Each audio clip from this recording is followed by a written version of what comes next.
Welcome back, welcome back. A row has erupted in Australia over the treatment of the country's Aboriginal people.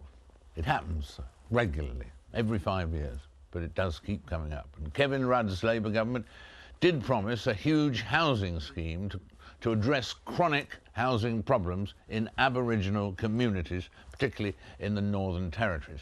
But 1 year on, and not one new house has been built. And last month also, the UN criticised Mr Rudd's government over discriminatory legislation on alcohol and pornography imposed on Aboriginal communities. They would say it's in their own protection, I suppose. But anyway, Nigel Scullion is an opposition senator in the Australian Parliament, and he chairs the Select Committee on Regional and Remote Indigenous Communities. And he joins us now from Canberra.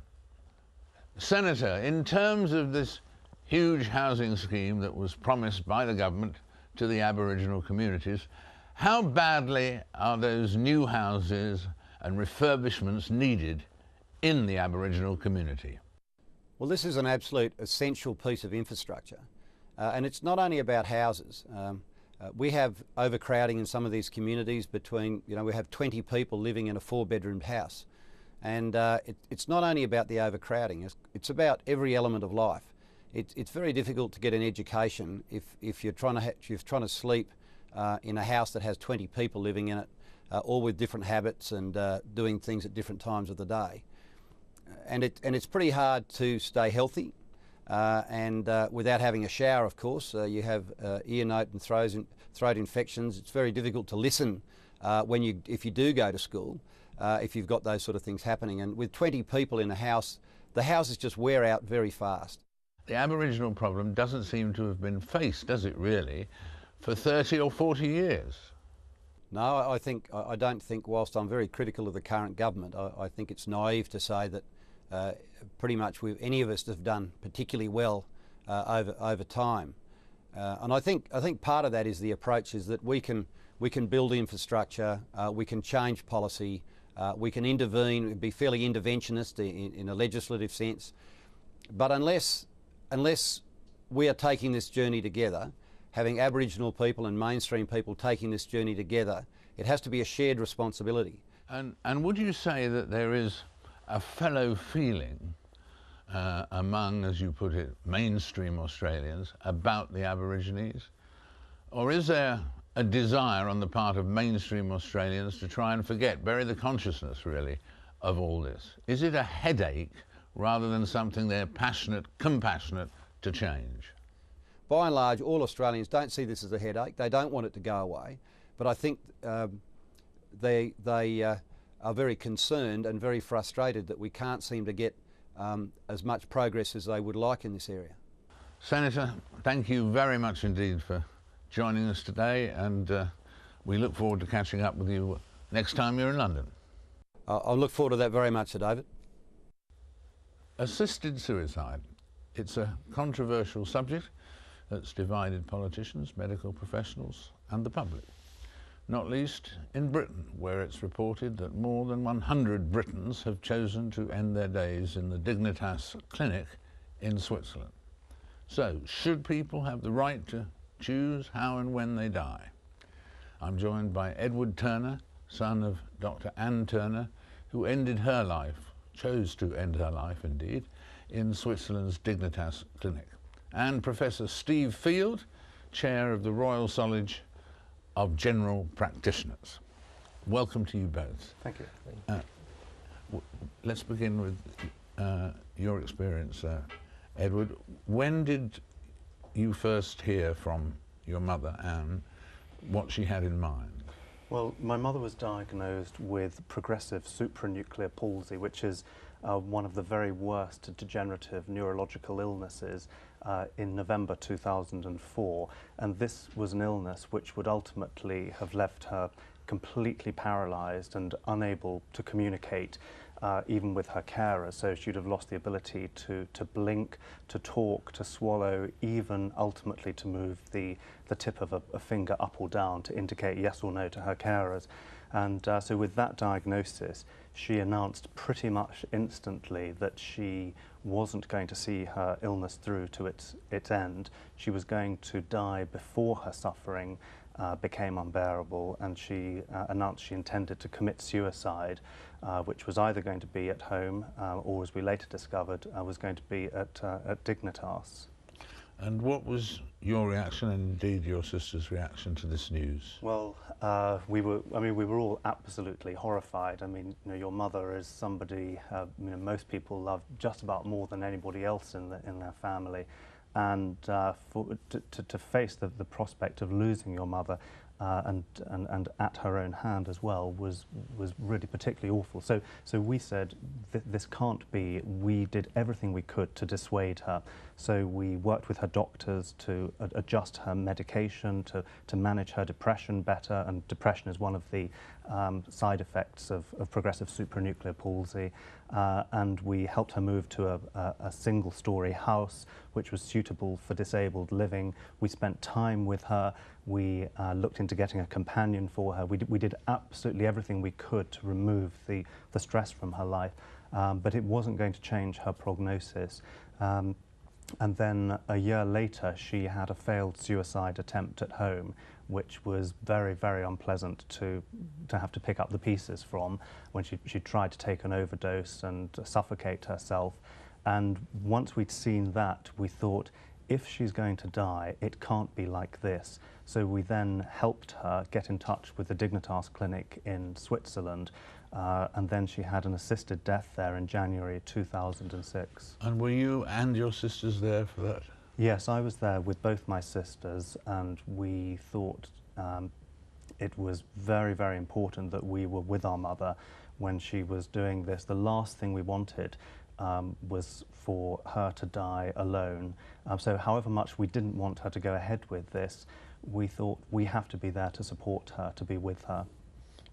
And the experience, do you think it was like anybody dying, or was it very different? It was very, very peaceful, and I would contrast it with the death of my father, who had died 3 years earlier, and he also died from a degenerative neurological illness, and he died in a nursing home in the UK.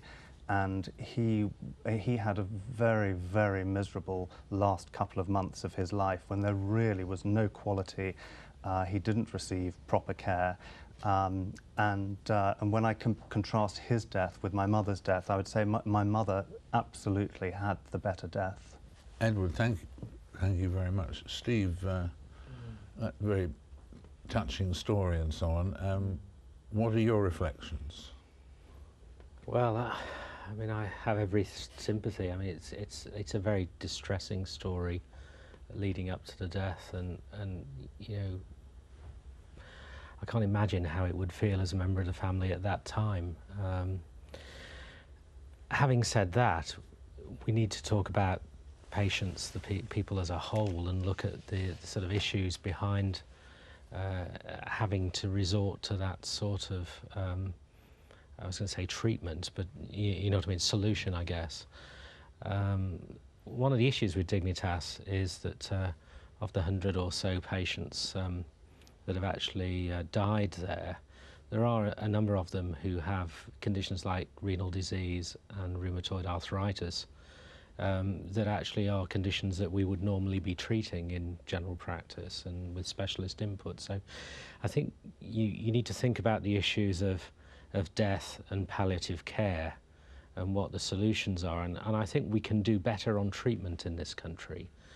But the cases of both your mother and your father are thankfully very, very rare and incredibly distressing neurological conditions. And the problem with some of the neurological conditions is actually you can't predict what's going to be happening exactly regarding time or when the symptoms happen. So it's ethically very difficult, it's practically very difficult to manage, but I think we can do far more by improving palliative care to find some solutions. That's very well put, yes. But sometimes there just seems to be, I mean, obviously, when you were touching there on the fact that some of the people were not in a terminal condition, that is a very different issue to where you come up against a wall as Edward and his family did, isn't it? Yes, I think it's very interesting, you know, having this discussion. I mean, certainly Dignitas is not the model which we would like to have in the UK. What we would like is to have assisted dying focused only on people who have started the process of dying, and not people who are in other categories with other treatable conditions. And I fully accept that whenever you're talking about end-of-life issues, we are dealing with the unknown. And as you say, it is very difficult to predict if somebody is going to live for 2 years or 3 years with a particular condition. But I don't think that should put us off confronting the issue. And really, the reason why we talk about assisted dying specifically is because we think that morally we need to focus on substituting a good death for a bad death, and that will always be our focus. And there's a lot which palliative care delivers. It would have been wonderful for my father. So I'm not proposing assisted dying as a solution for my father's suffering at all, but you know, most people would benefit from palliative care. There is a small number who won't, and in the UK that would be about 750 people a year, and we don't think that number would rise. It would stay constant, but it would be an insurance policy, if you like, just for everybody, knowing that if your suffering ever got so bad, we would take it seriously enough to allow you this ultimate power to end your own life. There is after you first. So, I'm sorry, but I have great sympathy with what you're saying, and I actually don't have the solution. I think what's unhelpful is when you have organisations like the Royal College of Nursing changing their stance, whatever that stance is, based on a small number. You have arguments in the press, and you get very polarised views. And I think this sort of debate is what actually we need with the medical profession, with ethicists. We need a much more intelligent debate nationally about what needs to be done, because clearly we need to improve palliative care. It's still very patchy across the country.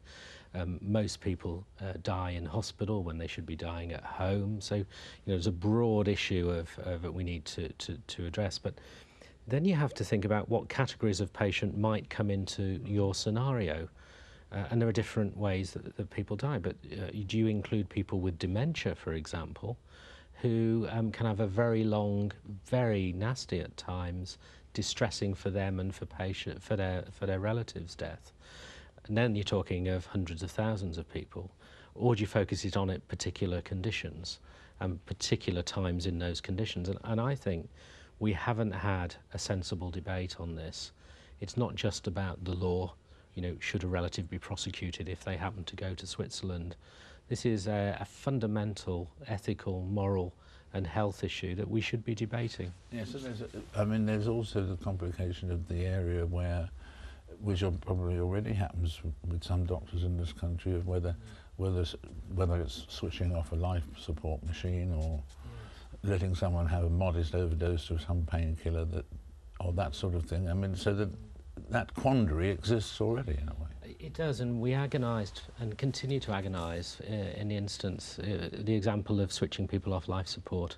What is death? Is it death of the brain or death of the heart, or lungs? And we've had that debate, and I think that needs to continue, because the more medical science improves, the more you can actually keep bodies functioning without there being any intellectual or brain work. So these are issues we need to debate. That's why I really welcome having this discussion, because I feel dreadful inside, about your story, and I don't have the solution. But I don't think we're ready to actually, without that debate, make a definite decision that we should move in one route or the other.